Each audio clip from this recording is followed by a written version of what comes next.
vez que el sacerdote eleva el pan en el altar, me pongo de rodillas porque sé que en esa hostia tú estás.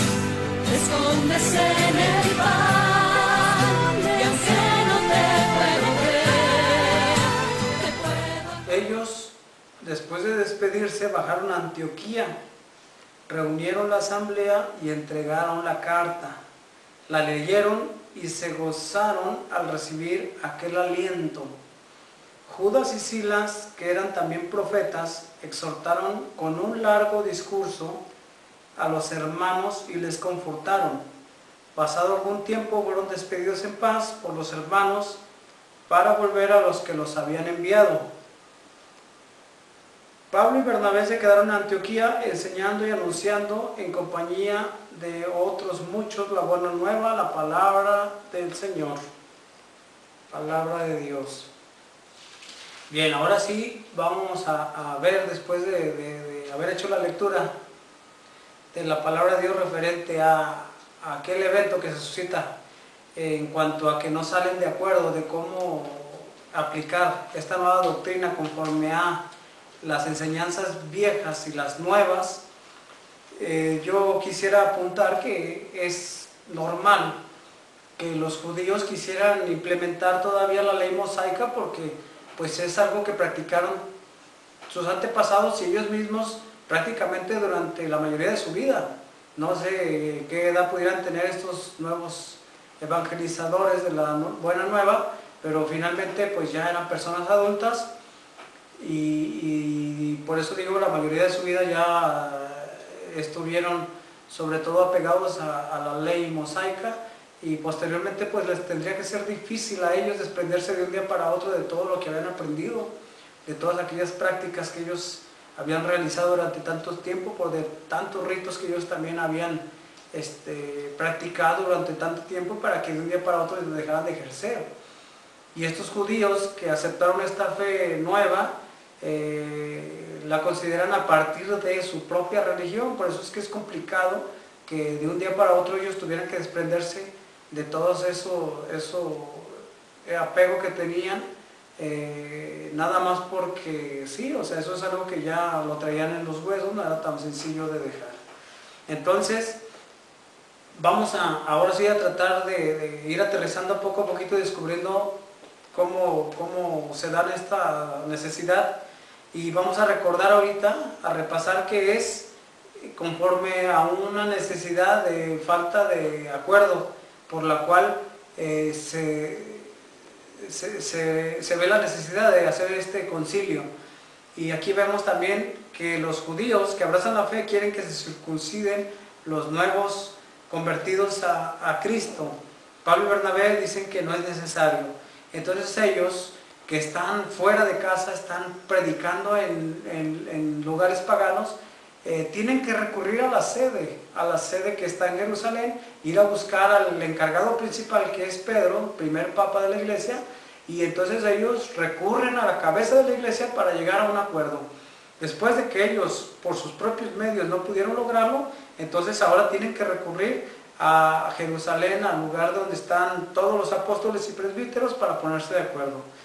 Así, de esa manera llegan a aquel lugar, y cuando se da esta reunión en aquel lugar, entonces dice aquí que algunos fariseos que habían abrazado la fe se levantaron y protestaron, tratando de defender que era necesario recurrir al pasado, recurrir a los mandatos de la ley de Moisés.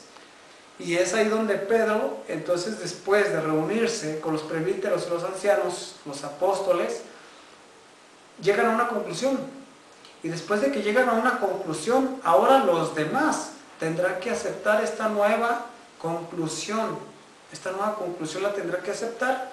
Y entonces, de hoy en adelante, esto se decretará como algo irrevocable, como algo que no se puede mover.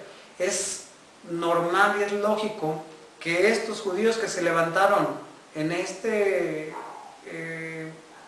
concilio, pues siguieron tal vez en desacuerdo, se mantuvieron en su desacuerdo, pero para lamentación, ellos no podían ya hacer nada referente a una verdad que estaba surgiendo de parte de esta magisterio de la iglesia, que ya lo llamaré yo así, ahorita lo distinguimos de esta manera. Ya no podía ellos hacer nada con tal de modificar una verdad de la cual ya fue, nace después de reflexionar. Lo importante de todo esto lo vamos a ver aquí. Vemos aquí también la que Pedro se presenta como el primero de todos, y por esa razón él va a dar testimonio de lo que ha nacido de esto, ¿verdad? Entonces, después de eso, ellos se sustentan también de la palabra de Dios cuando citan a Simeón en el escrito donde habla de que Dios se había anticipado un pueblo de paganos y gentiles para ser también salvados, y ahí se estaba dando también el cumplimiento ya de aquellos oráculos de parte de Dios. Se estaban ya cumpliendo en estos apóstoles. Y aquí lo que vamos a ver, que cuando nace la carta, eso es a lo que ahora podemos distinguir como un dogma. ¿Qué llevan en esa carta? Una verdad de fe. Después de la reunión, después de estar reflexionando, después de sacar todos sus conocimientos, todos los estudiados y los inspirados y todo lo demás, llegan a una conclusión, lo que son las personas que están a la cabeza de la iglesia, y ellos determinan cómo se debe de caminar de entonces y qué exigencias se deben de dar y no dar a los gentiles.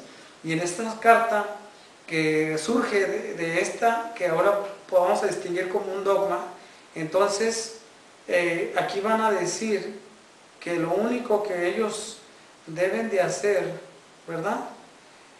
Lo único que deben de abstenerse ellos sería de los sacrificios a los ídolos, de la sangre de los animales estrangulados y de la impureza. Todo eso ellos sí tenían que dejarlo fuera, pero todo lo demás no les obligaba a nada. Entonces ya esto era una verdad de fe llamado dogma.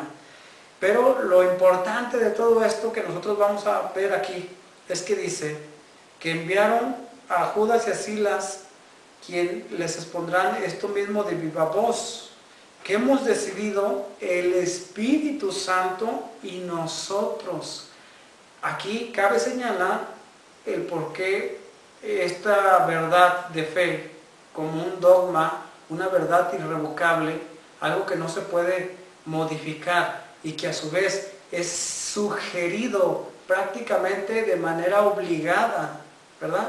O le quitamos el prácticamente, sino de manera obligada. Es decir, ya no hay lugar a la discusión, ya no hay lugar al alegato. Ahora es una verdad que se respalda por el Espíritu Santo y los encargados de la iglesia, que dice el Espíritu Santo y nosotros.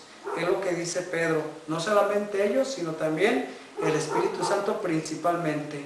Entonces desde ahí nace un dogma. Entonces ya ahora distinguimos la necesidad de que existan los dogmas. ¿Por qué? Porque en el camino de la fe van a existir siempre necesidades en el tiempo y en el espacio.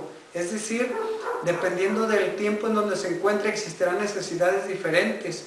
Y en los espacios donde nos encontremos son diferentes culturas. Así que pueden surgir muchas necesidades a través del caminar de la fe.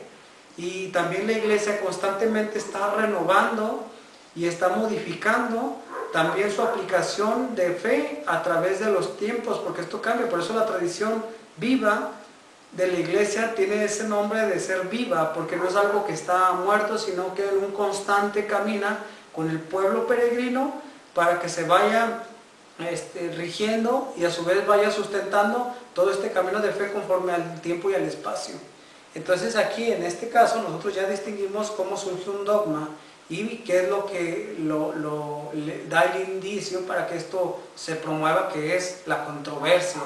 Y a raíz de la controversia entonces viene la necesidad de sacar una realidad, una verdad, una línea por la cual hay que caminar, y esta la designan el Espíritu Santo y el magisterio de la iglesia, y determinan una verdad de fe, y esa verdad de fe ahora se llama dogma, ¿sí? Y entonces ahí nosotros ya encontramos cómo fueron a entregar esta carta a los hermanos de Antioquía y da una despedida muy simple y sencilla. Dice, haremos bien en guardar de todas estas cosas, y la firme dice, adiós, se acabó. Y ahí termina todo, y ahí nosotros encontramos lo que viene a ser un dogma. Enséñame, Señor, tu palabra cada día, hazme entender tus misterios.